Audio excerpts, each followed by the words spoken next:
un signe qui me dit c'est ok ou bien c'est comme ça. La personne se connaît. Bien, notre présentation va s'étaler autour de 3 points qui tendront à montrer en réalité que la Côte d'Ivoire, votre pays, la Côte d'Ivoire, votre pays d'adoption, la Côte d'Ivoire, votre pays d'origine, est une terre d'opportunité et les mots sont choisis. Alors, c'est autour de ce point-là, comme je disais, j'ai dit 3 points, 4 points, autant pour moi. Il sera question ici de présenter le contexte économique et dynamique des investissements privés en Côte d'Ivoire. Ensuite, le cas de facilitation des investissements et les mesures incitatives. Ensuite, les opportunités d'investissement. Il s'agit là d'identifier les différentes chaînes de valeur et les projets majeurs actuellement en cours en Côte d'Ivoire. Et on finira par les mécanismes d'accompagnement existants pour la diaspora. Mais rassurez-vous, ce n'est pas seulement ces points-là qui parlent de la diaspora. Tout ce qui est en haut parle également de la diaspora. Donc ne me dites pas que vous allez revenir après pour le 4e point. Non, vous restez là.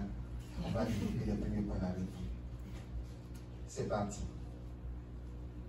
Alors, vous savez, tout ce qu'on est en train de faire est guidé par une vision, la vision d'un homme, la vision de celui qui dirige la Côte d'Ivoire. Alors, pour lui, l'accélération de la transformation économique et sociale de la Côte d'Ivoire est un point important. Il veut en faire un pays à revenu intermédiaire, pardon, un pays à revenu moyen de la tranche intermédiaire à l'horizon 2030. C'est également faire du secteur privé le pilier de la croissance économique. Donc le PND 2021 qui est en cours actuellement, 2021-2025, en termes de besoin de financement autour de 59 000 milliards. Donc la contribution du secteur privé, vous savez bien voir que est autour de 75%. En d'autres termes, pour financer le PND, le plan de développement sur la période 2021-2025, il est demandé au secteur privé de pouvoir créer des richesses à hauteur de 75%. En d'autres termes, le PND ici, ou du moins le secteur privé est appelé à financer, vous le voyez, plus de la moitié, pour ne pas dire presque la totalité du PND. Donc on attend beaucoup du secteur privé. On attend beaucoup des investissements de toute origine, mais en direction de la Côte d'Ivoire. Parce qu'on a besoin de financer notre PND.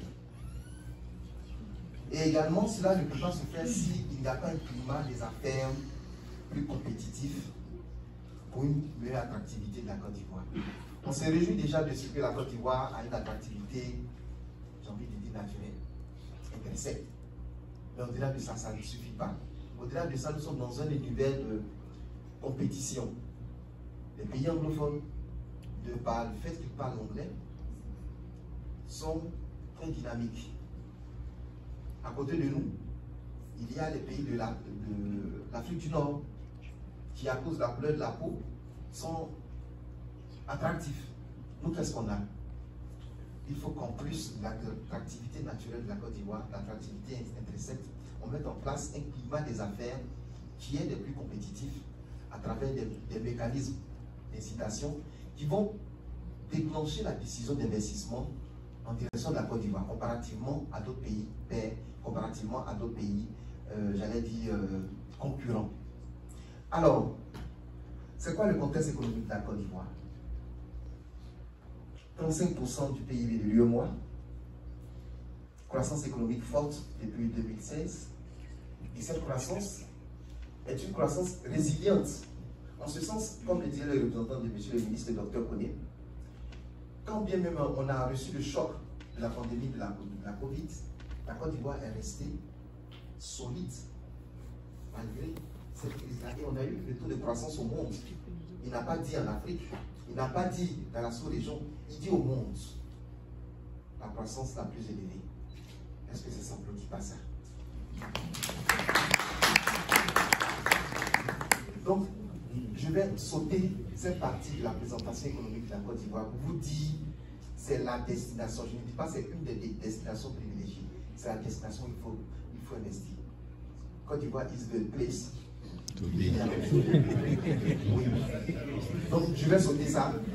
Parce que la Côte d'Ivoire est un pays, comme tout le monde le dit, qui est naturellement, c'est un pays qui est naturellement attrayant. Donc on va s'épargner les différents chiffres là, et puis on va avancer sur les opportunités pour la diaspora. On va y aller. Pardon. Alors, le cadre de facilitation des investissements. Le cadre de facilitation des investissements se caractérise par un environnement favorable à la création, mais mieux au développement des entreprises. Ça veut dire quoi? Que la fertilité de cette terre d'accueil-là ne se manifeste pas juste à la création. Ne pas dire qu'il y a... ce n'est pas juste quand vous êtes en train de créer que la Côte d'Ivoire est intéressante, mais quand vous êtes déjà implanté, la Côte d'Ivoire reste séduisante pour les investisseurs. C'est l'histoire d'une femme que vous avez découvert sur les bancs, mais qui reste belle après 50 ans de mariage.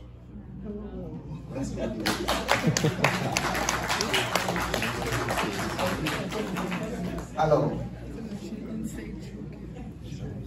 cet environnement favorable, il comprend plusieurs piliers. Déjà, le centre, la mise en place du centre, qui est le CPC. Le centre en charge de faire la promotion des investissements que nous représentons ici, nous représentons Madame la Directrice Générale. Donc le CPC, la mise en place du CPC a salué déjà parce que c'est un acteur clé de l'attraction des investissements. On a plus ou moins présenté les différents domaines d'expertise du CPC tout à l'heure à ceux qui venaient visiter le stand. Mais globalement, vous devez savoir qu'aujourd'hui, le rôle traditionnel du CPC qui consiste à prendre vos papiers et créer une entreprise, ce n'est plus ça. Aujourd'hui, à travers les différents recrutements, à travers les différentes compétences qui sont au CPC, je vais parler de moi par exemple et de M. Yao Aziz qui m'accompagne, mais on est tiré de différents secteurs. Moi, je viens du secteur bancaire où j'ai tapé 10 ans. Je suis à même de comprendre la problématique de l'investissement où le nerf de la guerre, c'est le financement. Ce sont ces ressources-là qui sont aussi ici désormais. Monsieur Aziz Yao, qui par exemple a fait tout son cursus ici, c'est pouvoir parler à ses camarades de la diaspora. Donc c'est un dessin que ces personnes-là vous ont été envoyées pour vous parler du CPC. Parce que le CPC se veut aujourd'hui un prestataire de service qui est capable de vous donner des informations stratégiques sur le domaine dans lequel vous voulez investir en Côte d'Ivoire. Mais est-ce que ça ne s'applaudit pas ça?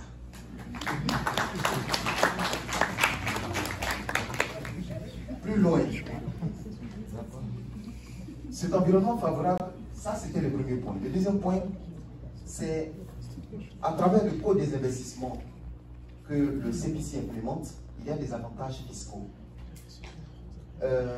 Aziz, tu voudras bien présenter la carte où se trouve le code des investissements. Nous sommes venus avec des cartes que vous pourrez solliciter. Vous n'avez juste qu'à scanner le code QR et vous avez accès en ligne au code des investissements, aussi bien en français qu'en anglais. Autre chose, c'est qu'en Côte d'Ivoire, désormais, à travers la mise en place du tribunal du commerce, les affaires sont sécurisées. En plus, il y a des travaux qui ont été menés depuis un certain temps qui visent à rationaliser et à simplifier les procédures. Vous imaginez, l'investisseur avant 2014, avant 2012, avait affaire à 11 interlocuteurs sur son parcours. Aujourd'hui, si je vous demande à combien d'interlocuteurs il a affaire, vous n'allez pas croire. Tout ça, il existe une direction au CPC qui est chargée de l'amélioration du climat des affaires, la direction de l'environnement des affaires. Tout ça pour que l'investisseur, quand il arrive, ce ne soit plus un parcours du combattant que de créer une entreprise. Il faut qu'il puisse expédier ça depuis son salon. C'est ce à quoi nous travaillons. Et vous pourriez voir sur le site du CPC, cpc.ci, et également sur 225.invest, toutes les procédures à faire pour pouvoir créer une entreprise. De 11 interlocuteurs, aujourd'hui, j'ai envie de dire 3,5 pour être exact. Le demi est dû au fait que vous devez passer des coups de fil depuis votre maison, c'est tout. Sinon, c'est 3. Ce sont des efforts qui ont été faits dans le sens de l'amélioration du climat des affaires. Alors, il y a un accompagnement fort du CPC vis-à-vis de l'investisseur que le CPC fait. Permettez-moi le... Alors, on part depuis la conceptualisation, à l'étude de faisabilité, à la décision d'investir, à la réalisation d'investissements et à l'exploitation. Ce qu'on veut dire à travers cette slide, c'est de dire que le CPC est à vos côtés, depuis même que vous êtes en train de concevoir votre idée de projet, jusqu'à ce que vous finissez d'investir et on vous suit pendant que vous êtes en train de faire l'exploitation. Ce n'est plus, c'est pas du rêve, c'est réel. Les entreprises qui en ont bénéficié, les entreprises qui continuent d'en bénéficier, vous pourrez les interroger pour voir que les choses sont en train d'aller dans le bon sens. Donc voici un peu en quoi se caractérise l'accompagnement de l'investisseur. Je disais à certaines personnes tout à l'heure que depuis même que vous êtes en train de penser projet, le CPC est là. Il vous déroule le tapis rouge. Vous êtes encore dans vos rêves, hein, mais vous avez déjà le tapis rouge devant vous. Vous nous présentez votre rêve, vous avez toujours le tapis rouge. Et quand je dis tapis rouge, c'est vraiment tapis rouge. Il y a des gens, par exemple, comme nous autres, qui sont payés à vous informer. Il y a des gens comme nous autres qui sont payés à venir à des forats comme ça, à des rencontres comme ça, parcourir 6000 km, juste pour dire à la diaspora que désormais, il existe des mécanismes pour eux. Comment dire, ils péchaient par le fait qu'ils ne savaient pas. Donc maintenant on est là, on parle au nom de la primature. Est-ce qu'il y a plus haut passé encore pour vous dire que ce n'est pas un amusement, c'est réel? Vous, les gens de la diaspora, vous, nos frères de la diaspora. Je disais que le CPC avait été placé sous la tutelle de la primature. Le CPC aurait pu être sous la tutelle d'un ministère. Mais quand l'investisseur pose son problème, M. Patrick Hachi, son Excellence Patrick Hachi, le Premier ministre, il est directement informé. Oui, il est directement informé. Peu importe ce que vous avez comme sous, pour nous, un investisseur qui investit 10 000 francs, il est traité de la même façon qu'un investisseur qui investit des milliards et des milliards. Le tapis rouge pour tout le monde.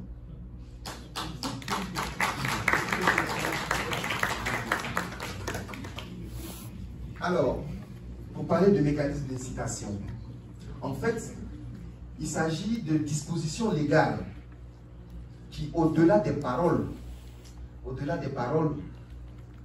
sont écrites à travers le code, sont écrites à travers le PND.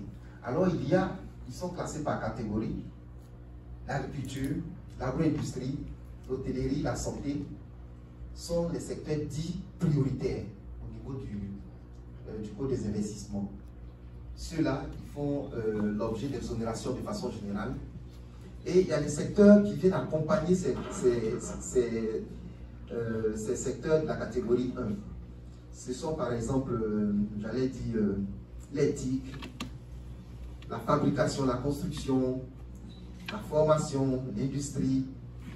Et les secteurs qui ne sont pas éligibles au code, ce sont les secteurs dits financiers, les professions libérales, le commerce à distribution et les bâtiments à usage non industriel. Alors, deux régimes cohabitent au niveau du code des investissements. On a le régime dit de la déclaration et le régime dit de l'agrément. En fonction du régime que vous aurez choisi en fonction de votre investissement, vous noterez que en termes de seuil d'investissement, lorsque vous venez au régime de la déclaration, il n'y a pas de seuil. Par contre, quand vous venez au régime de l'agrément, il y a des seuils qui sont définis. Il y a également, en phase d'implantation, il y a des avantages au niveau du régime d'agrément. Par contre, ces avantages disparaissent lorsque vous êtes dans le régime de déclaration. Cette fiche-là pourrait être détaillée, elle pourrait vous être mise à disposition si vous le voulez. Comme j'ai dit déjà, la présentation vous sera mise à disposition. Alors, quelles sont les opportunités d'investissement en Côte d'Ivoire? Les atouts majeurs sont les suivants. Un potentiel diversifié. On a la présence de l'anacade, du coton, d'élevage de bovins. Il y a également que la Côte d'Ivoire est un carrefour logistique. Il y a également un atout en termes d'infrastructures, des autoroutes, aéroports.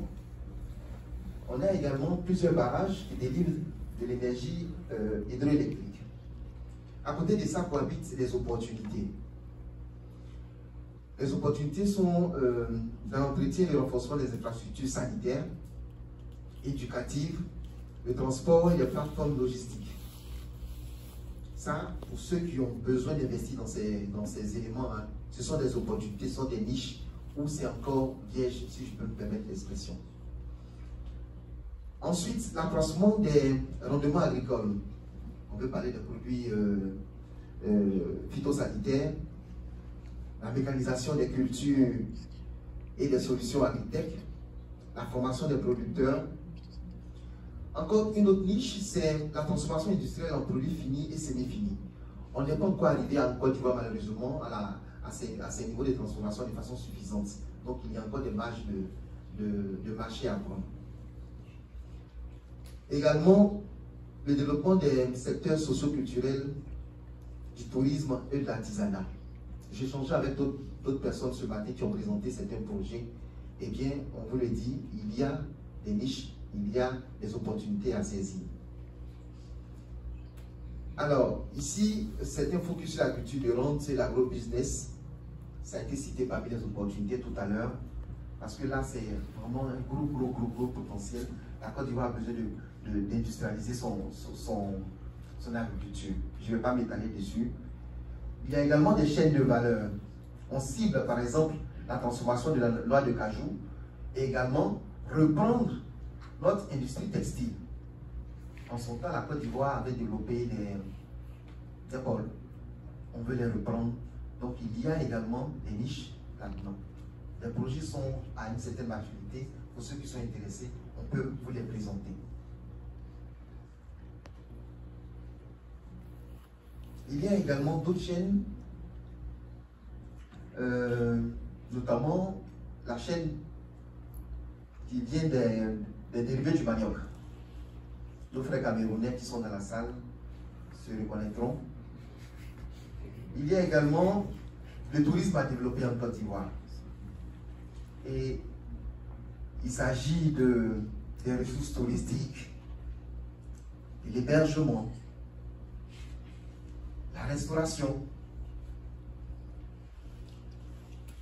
D'autres secteurs restent encore attrayants en Côte d'Ivoire. Il s'agit du secteur de l'aquaculture, de la pêche. Et encore un autre secteur, c'est le secteur de l'industrie minière. Je parlais tout à l'heure de l'énergie. On attend les investissements privés tout au long de la chaîne de valeur, parce qu'en la matière, il y a toute une chaîne de valeur qu'on peut développer. Secteur social, le secteur de la santé. Certains pensent qu'il n'y a pas de business là-bas, mais que non, il y a du business. Ou du moins, en Côte d'Ivoire, il y en a. Alors, tout ça a besoin d'être accompagné. Donc, je m'en vais vous présenter ici un début de mécanisme d'accompagnement de la diaspora. Alors, pour la diaspora, on commence par la facilitation des formalités administratives de gestion, d'exploitation, de transformation et d'extension des entreprises. Réception et introduction des demandes pour les bénéfices des avantages, suivi de la mise en œuvre et disposition du code d'investissement. notre accompagnement aussi on accompagne également les investisseurs dans l'obtention des terrains à usage industriel.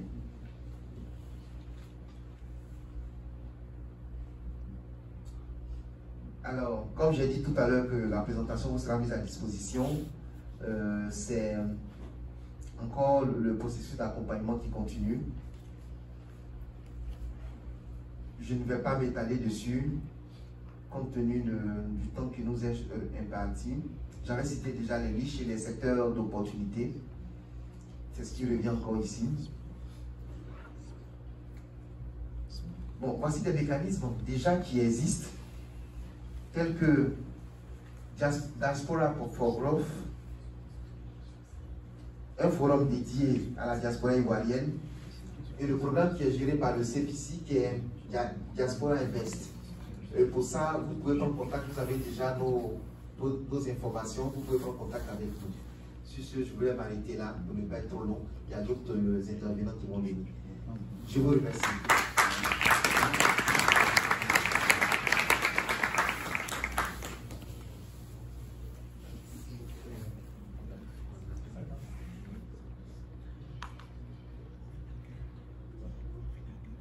Merci beaucoup. Après cette présentation du CPC qui vous a présenté toutes les opportunités d'investissement dans notre pays, au niveau de... Pardon? On n'a pas assez de temps, on dit qu'on appelle 5 minutes. Il faut savoir que la direction de la mobilisation des compétences et des ressources de la diaspora fait partie du ministère d'État, ministère des Affaires étrangères et des intégrations africaines de la diaspora, dirigé par son excellence Mme Claudia Kamara.